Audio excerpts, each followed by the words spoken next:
디도서를 이제 보도록 하겠는데요. 디도서는 바울 사도의 5차 전도 여정 가운데 그레드에 디도를 남겨놨었고, 디모데에 남겨놓고 디모데 전서 쓰고, 그리고 디도서를 이 고린도에서 정언을 보여주고 있습니다.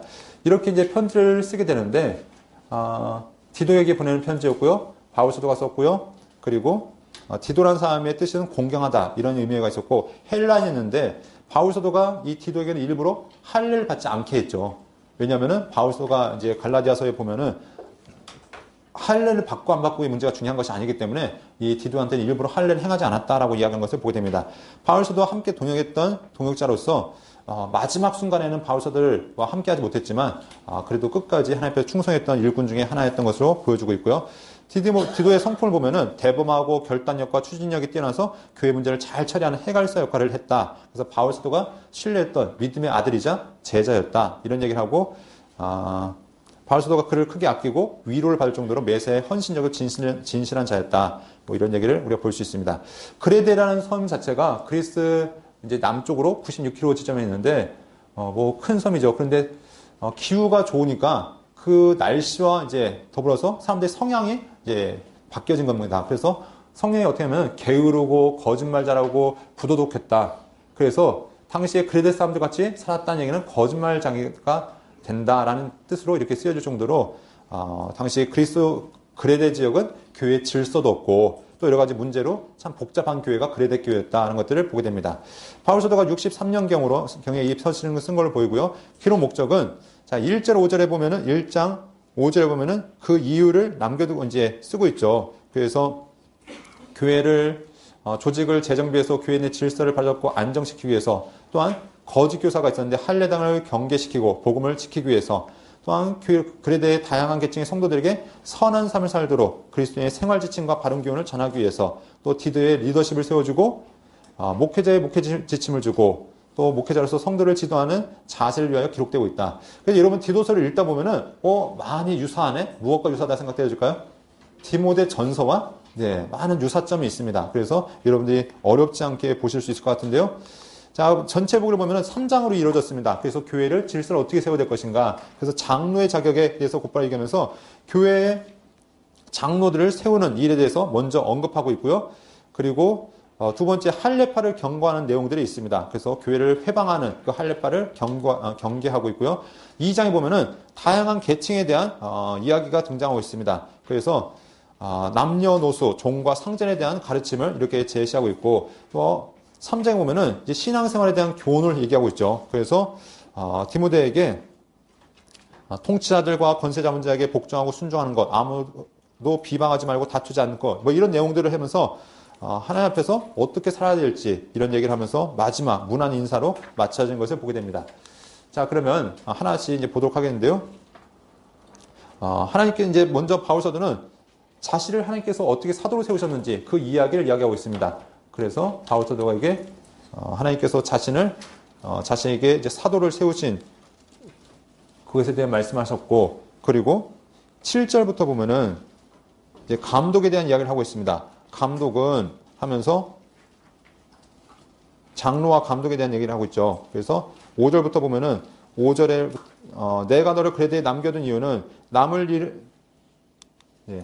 내가 너를 그레데에 남겨둔 이유는 남은 일을 정리하고 내가 명한 대로 각 성에 장로들을 세우게 하려 함이니, 그래서 먼저 장로에 대한 이야기하고 그 뒤에 감독에 대한 이야기를 통해서 일꾼들을 어떻게 세울지를 이야기합니다. 그래서 여러분 책 137페이지에 보면은 장로와 감독의 자격해서 몇 가지를 정리했죠. 13가지를 정리하면서 책망할 것이 없는 자, 제 고집대로 하지 아니하는 자부터 해서 몇 가지를 정리하고 있는 것들을 보게 됩니다. 네, 그래서 이제 여기 표를 보면은 뭐 간단하게 이제 정리를 했죠. 디모데 전서와 디도서를 비교하면서 어떤 특징들이 있는가, 이것들을 한번 정리해봤고요. 자, 거짓 교사들에 대한 이야기를 하면서 할례파를 조심하라라고 얘기합니다. 할례파의 특징이 무엇이냐? 먼저 불순종하고 헛된 말을 하고 속이고 더러운 이득을 취하려고 잘못된 것을 가르치고 가정을 무너뜨리고 하나님을 시인하는 것 같지만 선한 일을 저버리는 것, 이것이 할례파의 특징이다. 그래서 이들을 주의하라라고 권면을 하고 있는 것을 보게 됩니다.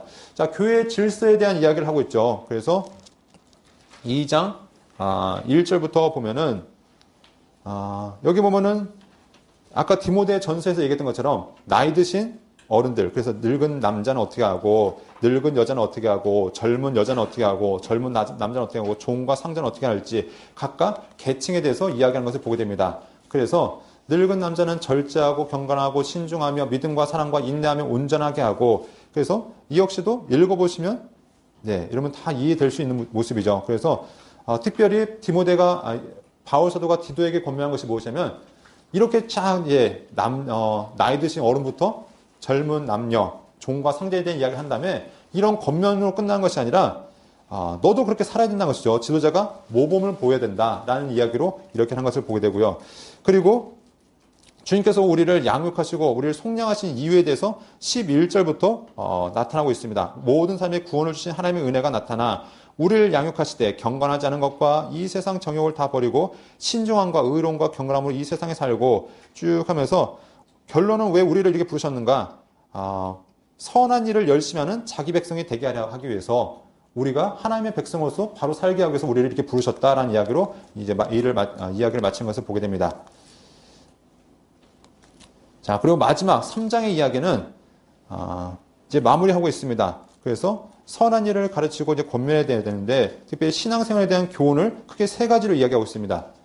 그래서 1절부터 7절까지 보면 신앙생활의 권면이 무엇이냐면 통치자들과 권세 잡은 자들에게 순종하고 복종해야 될 것. 그 두 번째는 아무도 비방하지 말고 다투지 않는 것. 그 세 번째는 다른 사람에게 관여하고 온유함을 나타내는 것. 자, 이것이 선한 일을 행함에 있어서 방해받지 않기 위해서 해야 된다는데 아까 디모데 전서에서도 언급됐던 내용이죠.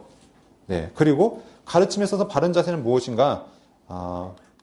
디도에게 주는 권면이 무엇이냐면 이 말이 믿보다 원하건대 너는 이 여러 것에 대하여 굳세게 말하라. 이는 하나님을 믿는 자들로 하여금 조심하여 선한 일을 힘쓰게 하려 함이라. 이것은 아름다우며 사람에게 유익하도다 하면서 바울 사도는 이 디도가 하나님의 말씀을 대함에 있어서 굳세게 이 말씀을 증거해야 될 것을 이야기하고 있고 지도자로서 바르게 엉뚱한 일에 별로한 것이 아니라 하나님 말씀으로 바로 세워져 있어야 되는 것 그리고 선한 일에 힘써야 될 것을 이야기하고 있습니다. 이것이 아름답고 사람들에게 유익한 것이기 때문에 바울사도는 이 디도가 한 사람의 목회자로서 바로 서기를 바라고 있는 것을 보게 됩니다. 마지막 이야기는 지시와 문안한 인사인데 네, 바울사도가 마무리하면서 디도에게 니고볼리로 속히 오라는 이제 권면을 남깁니다. 왜냐하면 지금 아직 바울사도 체포가 되지 않았지만 이제 바울사도의 계획이 니고볼리를 거쳐서 이제 계속 이제 전도전을 할 계획이었죠. 그런데 예기치 못하게 니고볼리에서 체포가 되어지죠. 체포가 되어져서 바울사도가 이제 압송이 되어지지만 바울사도는 같이 만나서 이제 그와 함께 또 새로운 이제 계획을 생각했던 걸로 보여주고 있습니다. 그러면서 하나님의 은혜를 이 디도에게 바라면서 이 글을 마치고 있는 것을 보게 됩니다. 이게 디도서는 내용이 디모데 전서와 유사하지만 특징이 있다면 아까 거기서는 일꾼을 세울 때 누굴 세워야 되면은 교회 감독과 집사를 세웠다면 여기서는 장로와 감독의 자격에 대해서 이야기하고 있죠. 그리고 거짓 교사 할례파에 대한 경고도 역시 이제 동일하게 등장하고 있고요. 다양한 계층들 디모데 전서에도 언급했던 것처럼 역시 교회의 일꾼들을 어떻게 세울 것인지 여기서 이제 과부에 대한 언급은 줄어들었지만 교회의 구성원들을 어떻게 치리할 것인지를 이야기하고 있고 마지막으로 당시 이제 사회 속에서 높은 자들을 당시 이제 정부와 어떤 관계를 맺어야 될 것인지 하나님 앞에서 신앙인이 사회를 어떻게 대해야 될 것인지 이런 이야기도 하고 있었고요. 마지막으로 한 사람의 바른 목회자로서 이 디도가 바로 세워지길 바라는 마음으로 이 디도서를 마치고 있습니다. 그래서 전체적인 내용은 무엇이냐? 성도를 양육하시는 하나님의 은혜에 대해서 강조하면서 이 디도서를 이제 정리하도록 하겠습니다.